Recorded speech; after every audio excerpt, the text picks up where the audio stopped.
வீட்டிற்கு நீங்கள் செல்லுகின்ற பொழுது 2 அருமையான சொற்களை சொல் ஒக்கும் கடிய வேக சுடு சரத்தை கொண்டு போவீர்கள். இப்பொழுது எனக்கு 2 வார்த்தை கிடைச்சது, அதுல இருந்து அதை உங்களிடத்தில் கடத்தி விட்டு போகிறேன். உள்ள நுழைகிற அர்ஜுன, திரௌபதி நல்லா இருக்கிறியாமா? நான் நல்லா இருக்கிறேன். நீங்க எப்படி இருக்கிறீங்க? நான் நல்லா இருக்கிறேம்மா. ஏதோ உன்னை பார்க்கணும்னு தோணுச்சு, அதான் வந்தேன். கர்ணனை இன்னும் நீங்க கொல்லலையே, நாளைக்கு கொன்று விடுகிறேன் திரௌபதி. அவனை கொல்வதற்கு முன்னால் உன்னை பார்த்து விட்டு போகத்தான் வந்தேன். இப்படி பேசிக்கிட்டே இருக்கும்போது தர்மர் உள்ள வந்துட்டாராம். தர்மனுக்கு தெரியாது இவன் உள்ள இருக்கிறான். போர் பாசறையில் அவர் தனியா இருப்பான்னு நினைச்சிட்டு வந்துட்டார். உள்ள வந்த உடனே அவருக்கு ஒரு மாதிரி ஆயிட்டார். அர்ஜுனனை பார்த்து கோபமா கேட்டாரா, அங்க போர்க்களத்துல போர் ஆரம்பிச்சிருச்சு, இங்க என்னப்பா பண்ணிட்டு இருக்கிற நீ? அதே ஸ்டேட்மெண்ட் இங்க இருக்குது அர்ஜுனனுக்கு. ஆனா பெரியவங்கல்ல, அதனால எதிர்த்து இது போறேன்னா திரௌபதியை பார்க்க வந்தேன். நான் பெரிய திரௌபதியை பார்க்க வந்தேன். கர்ணனை கொன்னியடா? நாளை கொல்கிறேன் அண்ணா.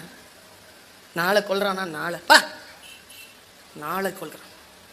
உன் கையில இருக்கிறது வில்லா இல்ல புல்லாடா?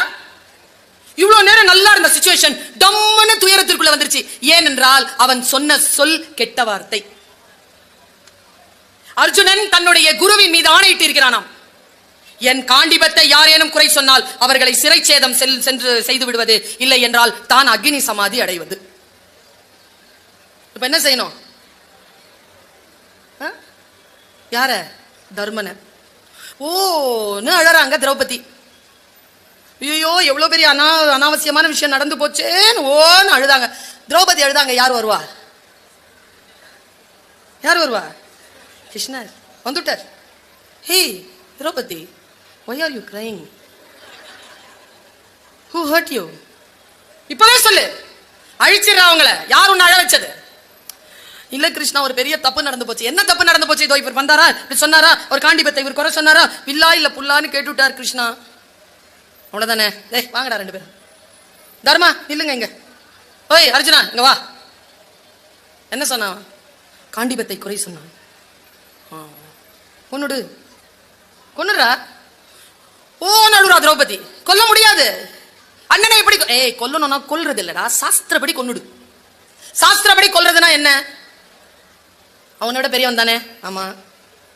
அவனை எதிர்த்து அவர் சொன்னது, கிருஷ்ணன் சொன்னது, நீ வா போன்னு சொல்லு.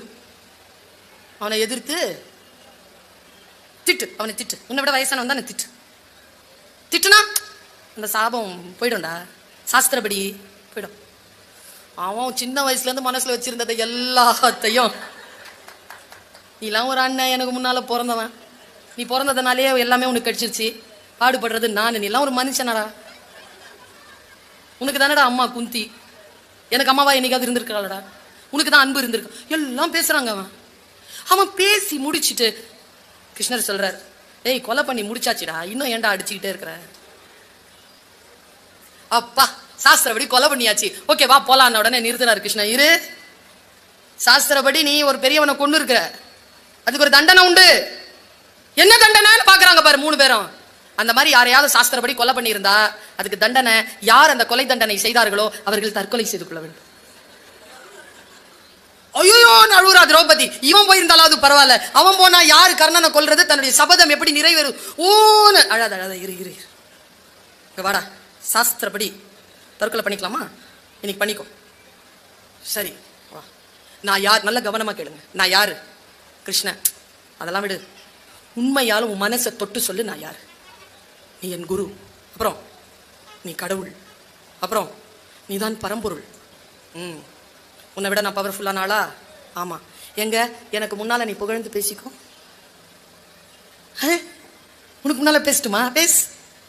நான் இந்திரனாக்கும் சந்திரனாக்கும் நான் அர்ஜுனனாக்கும் நாளும் தெரிஞ்ச நல்லவனாக்கும் வல்லவனாக்கும் நான் தான் கட்டின திரௌபதியை இவங்கெல்லாம் என்கிட்ட தான் எடுத்துக்கிட்டாங்க. நான் தான் இந்த உலகத்திலே அதிக அற்புதமான வில்லாத வீர சூரன் எல்லாம் பேசிட்டான். இப்போ தற்கொலை செய்து கொண்ட பாவம் வந்துருச்சு, விஷயம் முடிஞ்சு போச்சு. இப்போ நம்ம எல்லாரும் வீட்டுக்கு போறோம்.